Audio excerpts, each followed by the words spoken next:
రాజా ఇలా ఇలా రావయ్యా, ఇంత జరగలే నిన్ను అడిగితే మాత్రం అక్కడి తెచ్చిస్తాను. ఇలా ఏమిటి మాస్టారు? ఏమయ్యా నువ్వు అసలు మొగాడివేనా మొగాడివేనా అని ఆ అనుమానం ఎందుకు వచ్చింది మాస్టారు? మూతి మీద మీసాలున్నాయి, నాకు భార్య బిడ్డ ఉన్నారు, నేను పురుషుణ్ణి కాకపోవడం ఏంటండి? భార్య బిడ్డలు మూతి మీద మీసం ఉన్నంత మాత్రాన పురుషుడు కాదయ్యా, ఉద్యోగం పురుష లక్షణం అన్నారు. అదేదయ్యా నీకు? పొద్దున పోతాం, నాటకాలంటావు, కచేరీలంటావు, ఎన్నాళ్ళైనా వెధవేషాలు వేస్తూ ఇరుగు పొరుగు మీద ఆధారపడతాం. పాపం ఆడపిల్ల నీకోసం ఆ బిడ్డ కోసం ఎంతకాలమని అవస్థ పడగలదు. నిజమే మాస్టారు, దేనికైనా కాలం కర్మం కలిసి రావాలని మీరే అంటారు కదా, మరి నా ప్రయత్నం నేను చేస్తూనే ఉన్నాను. ఆకలి అవుతుంది మాస్టర్, వస్తాను. ఆకలి ఎత్తి వాళ్ళు కూడా లోకంలో ఉన్న ఆకలంతా నీ కడుపులోనే పెట్టారయ్యా. అది అన్నారా? వస్తా మాస్టారు. మరి వదినవా తిన్నారా? పోయి అమ్మతో ఇద్దరికి వడ్డించమని చెప్పు. వడ్డించాను రండి. ఏం జోకా? కొన్ని స్థితిలో ఉన్నావా మనం? ఉన్నవే అవి. ఈరోజు అవి కూడా అందంగా మారిపోయినాయి. ఏం చేయమంటావు చెప్పు. బాబు పెరిగి పెద్దవాడవుతున్నాడు. సరే చూడు వెంకటేశం, నీ బుచ్చమ్మక్క వీడియో అయినా బాగా బ్యూటిఫుల్ గా ఉంటుందో. Excellent excellent. రౌడీల తెల్ల రౌడీ, సంగూన్ రౌడీ, వీడే ఛాలెంజ్ రౌడీ. బ్యూటిఫుల్. చతుస్సముద్ర వేలావలయుత ధరణి ఈ సుయోధన సార్వభౌములకు జమీందార్ జగన్ అంటే రాతిగుంట గలవాడనుకుంటున్నావా లత?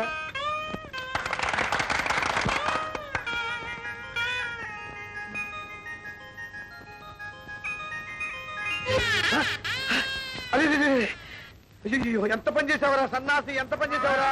అయ్యో నువ్వు పాల్గొంటాయాన్ని. ఘనమైన సభలోన ఘటికుండవీవని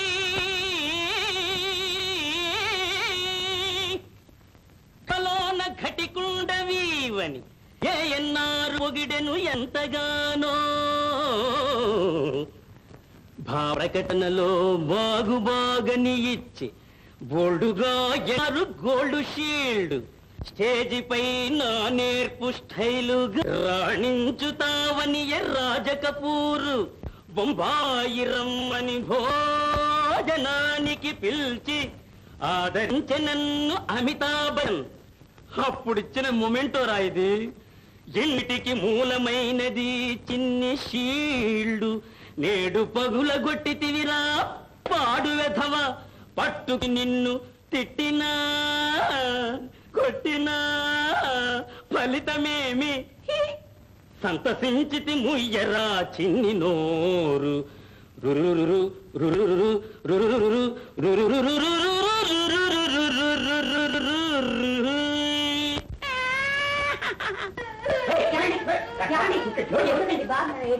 నేనేపించానా? వాడే నేర్పించాడు. చూడు ఎలా పడ్డ కూర్చాడు. పోనీలండి, ఒక్కగానొక్క నలుసు. నాకు ఒక్కగానొక్క మూమెంట్. ఈ ఊర్లో కల్లా మంచి బెస్ట్ సెలూన్ సారు. సుభానల్లా. దేవుడి పక్కలకెళ్ళి అచ్చ నాగేశ్వరరావు సార్ మీరు, ముంగల్కెళ్ళి అచ్చంటి రామారావు సార్ మీరు, నెత్తి నిండా ఎంట్రీకెళ్ళి మీ సినిమాల్లో పోరా సార్, పెద్ద హీరో అవుతారు. సర్లేవయ్యా ముందు కటింగ్ కానీ. ఇంకేం కటింగ్ అయిపోయిందా? ఇప్పట్లో ఇదే ఫ్యాషన్. మీరు గొరగమా గొరగం, అందం పోతది, తెలిసిపోండి సాప్. సాప్ నేను చెప్పింది మరవత్, సినిమాల్లోకి పొండి సాప్.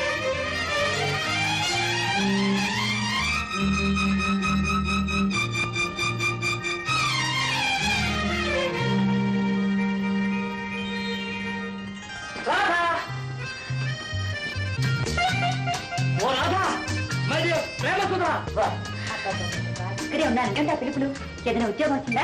ఎవరు కావాలి? గొర్రెపాక ఉద్యోగాలు. ఏదో ఒక చౌక అసలు విషయం చెప్పండి. నేను వెనక ఉన్నాను. మామూలుగానే ఉన్నారు. అక్కడి నుంచి ఎప్పటిలానే ఉన్నారు.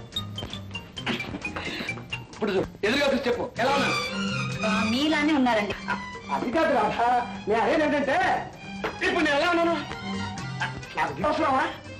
అబ్బా ఏమిటండి పిచ్చి చేస్తలు. అవును రూపాయలు ఇచ్చి ఏం కట్ చేసినట్టు? ఇప్పుడు ఫ్యాషన్ అదే, హీరోల క్రాఫింగ్ ఇలాగే ఉండాలి. హీరోనా? అవును, నేను ఎవరనుకున్నావు? మహానటుండి. నా గొప్పతనాన్ని నువ్వు గుర్తించలేదు కానీ బార్బర్ షాప్ బాబా అమ్మయ్య గుర్తించి నా కర్తవ్యాన్ని బోధించాడు. నేను ఏ వయసు చూసినా అందంగా ఉంటానన్నాడు. నేను చలనచిత్రసీమలో ఒక మణిపూసిన యువతాన్ని, నాకు ఉద్యమైన భవిష్యత్తు ఉంటుందని దీవించి పంపాడు తెలుసా? చాలండి, ఎవరన్నా వింటే నవ్విపోతారు. వాడేదో ఒకటమును అది విని మీరు గాలి మేడలో కట్టేయడమునా? మనమేమిటి, మన పరిస్థితి ఏమిటి, మీ ఊహలేమిటి? అసలు ఏమైనా అర్థం ఉందా? అదేమిటారా, నేను గొప్ప అన్నవాళ్ళని కూడా తప్ప. కాలేజీలో మనం చదువుకునే రోజుల్లో స్టేజ్ మీద నేను ఎంత గొప్ప నటున్నావు నీకు తెలీదా? అవన్నీ బాధ్యతలు తెలియని వయసులో చెప్పుకునేవండి. తెల్లవారితే తిండిలాగా పసివాణ్ణి పస్తుంచకుండా చూసే మార్గం ఏమిటా అని ఇలా స్వర్గానికి నిచ్చెనలు వేసి ఊహల్లో బ్రతకాలనుకోవడం చాలా పొరపాటు. ఇంకెప్పుడు నా దగ్గర ఇలా మాట్లాడకండి. ఏదైనా బ్రతుకు తెరవచించండి.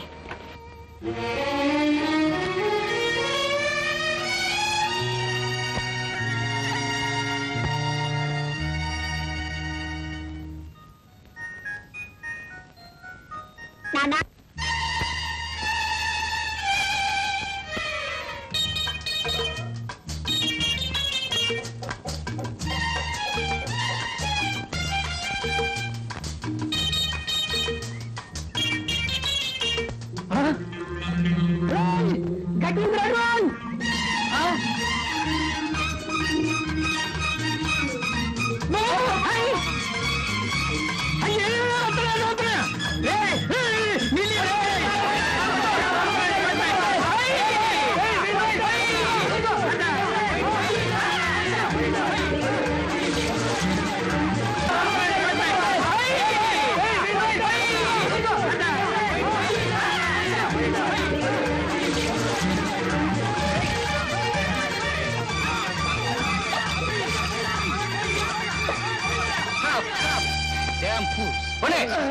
తప్పేం లేదయ్య గారు, నిప్పు అనుకున్నాం. నా చేత చుట్టాలు కల్పించడం మానిపించాలని చూస్తున్నారా? ఇదంతా ప్రేమ అనుకుంటున్నారా? ఇదంతా పెద్ద గొప్ప అనుకుంటున్నారా? మేం కాదయ్య గారు. ఇప్పుడు నువ్వు నటించాలి. ఏమిటి, మీ పక్కన హీరోయిన్ గానా? కాదు కాదు, ఇదిగో ఈ ప్రకటన చూడు. నూతన నటీనటులు కావలను. ఇదే అది కాదు, ఇదిగో ఒక గొప్ప ఇంట్లో కేర్ టేకర్ సంరక్షకురాలు కావాలను, మంచి జీతం, గొప్ప ఛాన్స్.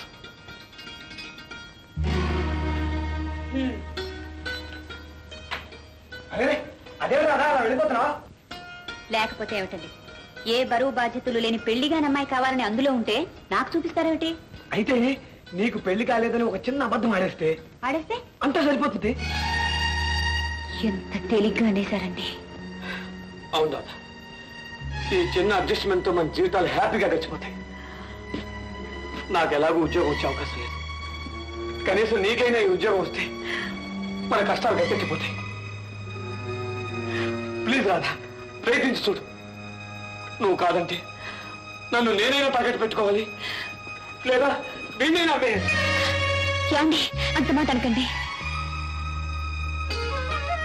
ఆ దేవుడి మీద భారం వేసి ప్రయత్నిస్తాను.